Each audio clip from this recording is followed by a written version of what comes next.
Hello everyone, আমি রিয়া চলে এসেছি একটা নতুন ভিডিওর সাথে। তো বলো তোমরা সবাই কেমন আছো? আশা করছি তোমরা সবাই ভালো আছো, সুস্থ আছো। আমরাও বেশ ভালো আছি, সুস্থ আছি। ওয়েলকাম জানাচ্ছি নতুন একটি ভিডিওর সাথে। তো আজকের ভিডিওটা স্টার্ট করছি বেলা 2টো থেকে, কারণ এর আগে কোনো ভিডিও ক্লিপ নিইনি। আর এখন চলে যাব আমরা দিদার বাড়িতে, ওখানে পিকনিক আছে। তো তোমাদের সাথে সবটাই শেয়ার করব। তো ভিডিওটা কন্টিনিউ দেখতে থাকো। এই যে আমি এখন রেডি হয়ে গেছি, আর তোমাদের দাদাভাই কাণ্ডটা দেখো। এই যে এখনো রেডিই হয়নি। প্রথমেই বলে রাখি, আমার গলার অবস্থা প্রচণ্ড খারাপ, কারণ জ্বর, কাশি, ঠান্ডা লাগা সব কিছু একসাথে হয়ে গেছিলো। তো তারপরে ভিডিওটা আমি এডিট করছি, তো গলা শুনে বুঝতেই পারছো হয়তো। তো এই যে দেখতে পাচ্ছ তোমাদের দাদাভাই রেডি হয়ে গেছে, আর রেডি হয়ে আমরা কিন্তু বেরিয়ে পড়েছি দিদার বাড়ি যাওয়ার জন্য। তো এখন চলে যাচ্ছি আমার মাকে ওখান থেকে নিয়ে যাব বলে, কারণ আমাদের হঠাৎ করেই প্ল্যান হয়েছিল যে পিকনিক হবে, মা জানতো না। আর মা আমার দিদাকে দেখতে যাবে বলছিল। তো মাকে বললাম, মা তাহলে একটা কাজ করো, তুমি আমাদের সাথেই চলে যেও। আর আমার মা তো কিছুতেই যেতে চাইছিল না, কারণ আমার মা বাইকে উঠতে চায় না, বাইকে প্রচণ্ড ভয় পায়। তো মাকে বললাম, মা কোনো কিছু হবে না, তুমি আমাদের সাথে চলো। তো যাই হোক, তারপরে মাকে নিয়ে চলে এসেছি এখন দিদার বাড়িতে। আর আমাদের পিকনিকটা হওয়ার কথা ছিল অন্য জায়গাতে, কিন্তু আমরা সব বোনেরা একটা টাইম বলেছিলাম এই টাইমে আসবো, কিন্তু কেউ এসেছিলাম না। তার জন্য দিদা বারণ করলো, বললো যে আর যেতে হবে না, একটা কাজ কর, বাড়িতেই কর। আর এই যে দেখতে পাচ্ছ আমার বোনু, এটা হলো আমাদের সবথেকে ছোট বোনু। আর এইটা দেখতে পাচ্ছ, এটা আমার মেজো দিদি। আমরা 5টা বোন, মানে আমার মাসির 3 মেয়ে, আমি আর আমার হলো মামার মেয়ে। তো এখনও পর্যন্ত কিন্তু আমার মামার মেয়ে এসেই পৌঁছায়নি, ওর আসার কথা ছিল 12টার সময়, তো কিছু কারণের জন্য এখনও পর্যন্ত আসতে পারেনি। আর এই যে দেখতে পাচ্ছ দুপুরের খাওয়া দাওয়া এখন হবে, মানে লুচি আর ঘুগনি, এটা দুপুরের মেনু ছিল আমাদের। তো তোমাদের দাদাভাইকে এসে তো সঙ্গে সঙ্গে দিয়ে দিয়েছি, কারণ 3:30 বেজে গেছিলো, অনেকটাই লেট হয়ে গেছিলো।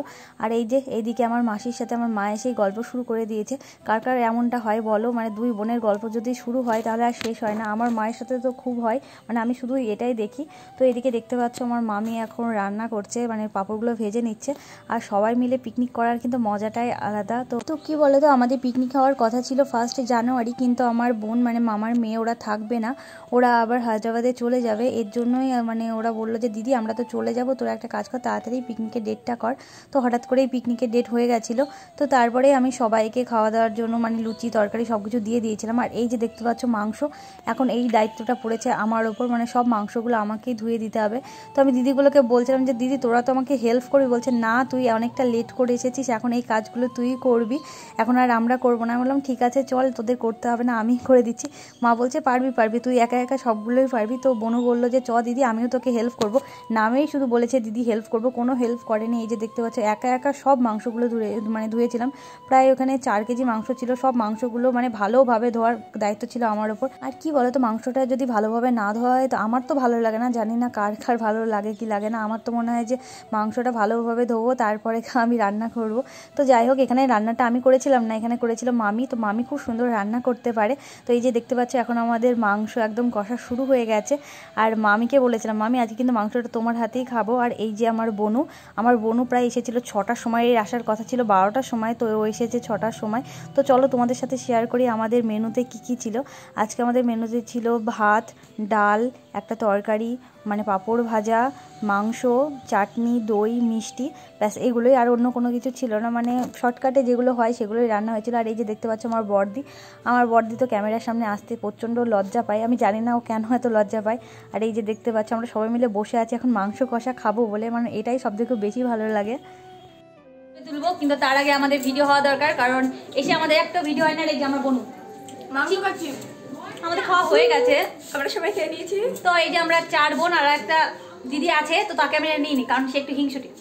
আর আমরা সবাই ভালো, বুঝতেই পারছো, বড়রা হিংসুটাই হয় আর ছোটরা সব থেকে ভালো হয়। আমি তো বড় তোদের মধ্যে, আমার দিদি সব থেকে ভালো মেয়ে হলো এটা। হ্যাঁ, সব থেকে ভালো হলো আমাদের এই দিদি, মানে সবকিছু শেয়ার করা যায়। আর একটা আছে, তাকে তো কিছু শেয়ার করতে ওটা হাতি সঙ্গে সঙ্গে মায়ের কাছে চলে যাবে, তাই আমরা কোনো কিছু শেয়ার করি না, বোম বাস্টে তাই। চলো, এরপরেই আমরা সব বোনেরা মিলে কয়েকটা ছবি রিলস তুলে নিয়েছি। তারপরেই দেখো আমরা খাওয়া দাওয়া করতে বসেও পড়েছি, কারণ আমরা আবার বাড়ি চলে যাব। তো আমরা এত তাড়াতাড়ি বাড়ি আসতাম না, আরেকটাও কারণ আছে, কারণ আমার জামাইবাবুর আসার কথা ছিল তোমার 3টের সময়, এসেছে 7টার সময়। আমি তো প্রচণ্ড রেগে গেছিলাম, আমি বলছিলাম যে তুমি থাকো এবার, আমরা চলে যাব। তো আমার জামাইবাবু অনেকবার বলছিল যে থেকে যা, কিন্তু কি বলতো বাইরেও প্রচণ্ড ঠান্ডা পড়ে গেছিলো, এর জন্য আর বেশিক্ষণ ওয়েট করলাম না, তার জন্য তাড়াতাড়ি খাওয়া দাওয়া করতে বসে পড়লাম। আর এই যে দেখতে পাচ্ছ আমার জামাইবাবু। তো এখানেই সবাইকে টাটা করে চলে আসলাম বাড়ির দিকে। তো চলো, দেখা হচ্ছে আবার নেক্সট ভিডিওতে।